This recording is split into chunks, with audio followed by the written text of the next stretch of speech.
میں جماعت رابعہ کے ایک طالب علم محمد اشرف بن جمیل الدین کو دعوت دیتا ہوں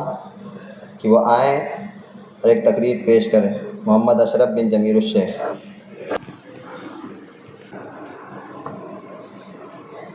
السلام علیکم ورحمۃ اللہ وبرکاتہ۔ ان الحمد للہ وحدہ والصلاة والسلام على من لا نبی بعد اما بعد فاعوذ باللہ من الشیطان الرجیم بسم اللہ الرحمن الرحیم وانفقوا مما رزقناهم سرا وعلانیۃ یرجون تجارۃ لن تبور وقال النبی صلی اللہ علیہ وسلم ما من یوم یصبح العباد فیہ الا ملکان ینزلان فیقول احدہما اللہم اعط منفقا خلفا ویقول الآخر اللہم اعط ممسکا تلفا۔ راہ البخاری۔ صدر مجلس، مشفق و مربی اساتذہ اکرام اور میرے سامنے بیٹھے ہوئے میرے بھائیوں، سب سے پہلے اللہ رب العالمین کی تعریف و توصیف، جس اللہ رب العالمین نے ہم سب کو پھر سے ایک جگہ جمع ہونے کی توفیق عطا فرمائی۔ اس کے بعد ہمارے آخری نبی جناب محمد الرسول اللہ صلی اللہ علیہ وسلم پر درود و سلام نازل ہو۔ اللہم صلی علیہ، اللہم بارک علیہ۔ میرے بھائیوں، میں نے آپ لوگوں کے سامنے سورۃ الفاطر سورہ نمبر 35 آیت نمبر 29 پڑھی ہے۔ اس مناسبت سے میری تقریر کا عنوان ہے اللہ تعالیٰ کی راہ میں خرچ کرنے سے مال گھٹتا ہے یا بڑھتا ہے۔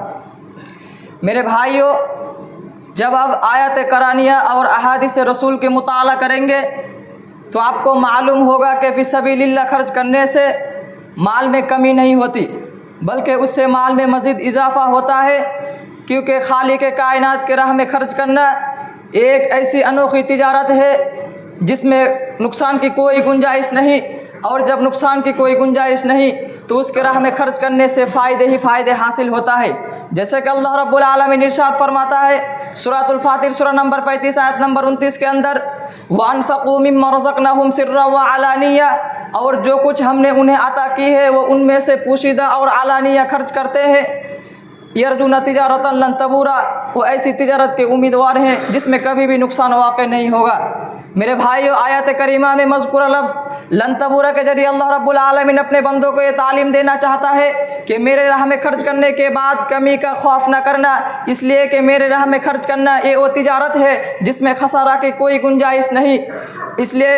ایسی تجارت کرنے والا ہمیشہ فائدے میں رہتا ہے۔ اس لیے اگر دنیا اور آخرت میں فائدے میں رہنا چاہتے ہو تو اس تجارت کو اپنا اور خوب فائدے کماؤ۔ میرے بھائیوں، میں آپ کو یہ بھی بتا دینا مناسب سمجھتا ہوں کہ فی سبیل اللہ خرچ کرنا کتنا پسندیدہ عمل ہے کہ فی سبیل اللہ خرچ کرنے والوں کے لیے فرشتے اللہ تعالیٰ سے ان کے مال کے اضافہ ہونے کے دعا کرتے ہیں تاکہ خرچ کرنے کے بعد ان کے مال میں کمی کا خوف اور احساس نہ ہو۔ جیسے کہ روایت میں آتا ہے، بخاری کی روایت ہے، حضرت ابو ہریرہ رضی اللہ تعالیٰ عنہ سے روایت ہے، نبی کریم صلی اللہ علیہ وسلم نے فرمایا، ما من یوم یصبح العباد فیہ الا ملکان ینزلان، ہر دن صبح کو جب بندہ صبح کرتا ہے، صبح میں اٹھتا ہے تو دو فرشتے آسمان سے اترتے ہیں، اور فیقول احدہما، ان میں سے پہلے کہتا ہے اللہم اعط منفقا خلفا، کہ خرچ کرنے والے کو اس کا بدلہ دے، ویقول الآخر، اور دوسرا کہتا ہے اللہم اعط ممسکا تلفا، کہ بخیل کے مال کو ہلاک اور برباد کر دے۔ میرے بھائیو، اس حدیث سے معلوم ہوتا ہے کہ ہر دن صبح کو ایک فرشتہ آسمان سے اترتا ہے اور اللہ تعالیٰ کی راہ میں خرچ کرنے والوں کے حق میں یہ درخواست کرتے ہوئے کہتا ہے، اے اللہ، جو تیری راہ میں خرچ کرتا ہے تو اس کو اس کا بدلہ دے۔ ایک طرف یہ دعا روزانہ ہوتی رہتی ہے اور دوسری طرف اللہ رب العالمین اپنے بندوں کو خرچ کرنے پر ابھارتے ہوئے کہتا ہے کہ تم میری راہ میں خرچ کرو، میں تم پر خرچ کروں گا۔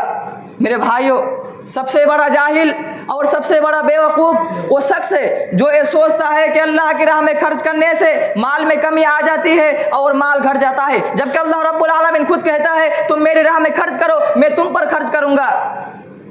تو سوچنے والے سوچتے ہیں کہ اللہ کی راہ میں خرچ کرنے سے مال میں کمی آ جاتا ہے اور مال گھٹ جاتا ہے، تو اس سے بڑا جاہل اور اس سے بڑا بیوقوف کون ہو سکتا ہے؟ جیسے کہ روایت میں آتا ہے، حضرت ابو ہریرہ رضی اللہ تعالیٰ عنہ سے روایت ہے، نبی کریم صلی اللہ علیہ وسلم نے فرمایا، انفق یا ابن آدم انفق علیک، تم میرے راہ میں خرچ کرو، میں تم پر خرچ کروں گا۔ جب ایسی صورت حال یہ ہے کہ ایک طرف فرشتہ جیسے معصوم اور بے گناہ مخلوق فی سبیل اللہ خرچ کرنے والوں کے لیے اللہ تعالیٰ سے دعا کرتی رہتی ہے، اور دوسری طرف اللہ رب العالمین اپنے بندوں کو وعدہ کرتے ہوئے کہتا ہے کہ تم میرے راہ میں خرچ کرو، میں تم پر خرچ کروں گا، تو ان کے مال میں کیسے کمی آ سکتی ہے؟ میرے بھائیو، اب سوال یہ ہے کہ اللہ تعالیٰ کی راہ میں خرچ کرنے سے، فی سبیل اللہ خرچ کرنے سے اللہ تعالیٰ اپنے بندوں کو کس طرح بدلہ دیتا ہے؟ تو اس کا جواب یہ ہے کہ اگر اللہ تعالیٰ اپنے بندوں کو اتنا ہی بدلہ جتنا کہ وہ اس کے راہ میں خرچ کرتے ہیں تو یہ اللہ تعالیٰ کی رحمت اور شفقت کا خلاف کام ہوگا۔ اس لیے اللہ تعالیٰ ایسے کام نہیں کرتے کیونکہ اس کے پاس کسی چیز کی کمی نہیں ہے۔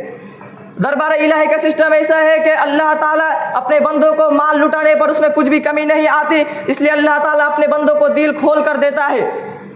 میرے بھائیو، اللہ تعالیٰ کے بندوں میں سے کچھ بندے یہ سوچتے ہیں کہ اللہ تعالیٰ کی راہ میں خرچ کرنے سے مال میں کمی آ جاتی ہے اور مال گھٹ جاتا ہے، جبکہ اللہ تعالیٰ خود ارشاد فرماتا ہے سورۃ البقرہ سورہ نمبر 2 آیت نمبر 261 کے اندر، مثل الذین ينفقون اموالهم فی سبیل اللہ، جو لوگ اپنا مال اللہ تعالیٰ کی راہ میں خرچ کرتے ہیں، کمثل حبۃ انبتت سبع سنابل فی کل سنبلۃ مئۃ، تو ان کی مثال اس دانے جیسی ہے جس دانے میں 7 بالیاں ہو اور ہر بالی میں 100 دانے ہو، واللہ یضاعف لمن یشاء واللہ وسیع علیم، اللہ تعالیٰ جس کو چاہتا ہے بڑا چڑھا کر دیتا ہے، اور اللہ تعالیٰ وسعت والا اور جاننے والا ہے۔ تو میرے بھائیو، اس آیت سے معلوم ہوتا ہے کہ اللہ تعالیٰ کے راہ میں اگر آپ 1 روپیہ خرچ کریں گے تو اللہ تعالیٰ اس سے کئی زیادہ گنا بڑا کر دیتا ہے۔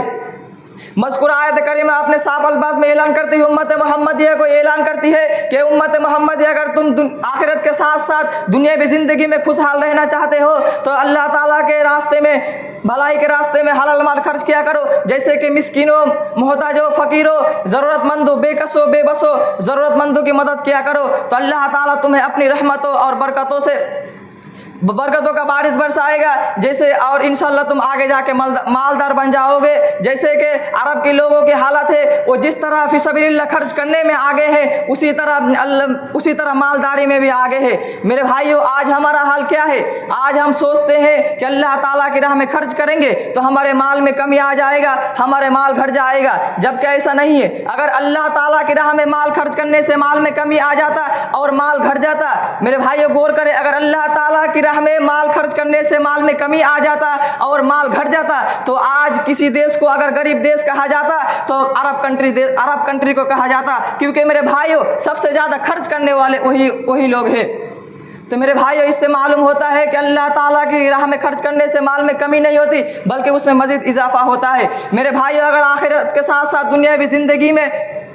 خوشحال زندگی گزرنا چاہتے ہیں تو اللہ تعالیٰ کی راہ میں خرچ کرنے سے کبھی بھی کوتاہی نہ کرے۔ جیسے کہ اگر آپ کے پاس کوئی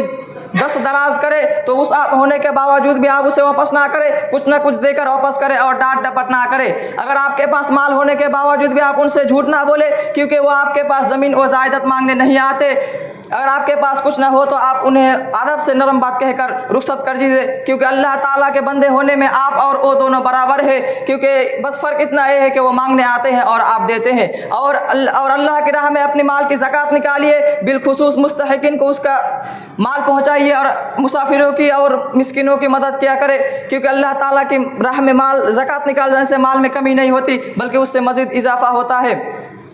تو میرے بھائیو، قرآن کی آیات و حدیث سے معلوم ہوتا ہے کہ اللہ تعالیٰ کی راہ میں خرچ کرنے سے مال میں کمی نہیں ہوتی بلکہ مال میں اضافہ ہوتا ہے۔ میں اس اپنی بات ختم کرتا ہوں۔ آخر میں اللہ تعالیٰ سے دعا ہے کہ اللہ تعالیٰ ہم سب کو زیادہ سے زیادہ خرچ کرنے کی توفیق عطا فرمائے، آمین۔ وآخر دعوانا ان الحمد للہ رب العالمین، آمین۔ السلام علیکم ورحمۃ اللہ وبرکاتہ۔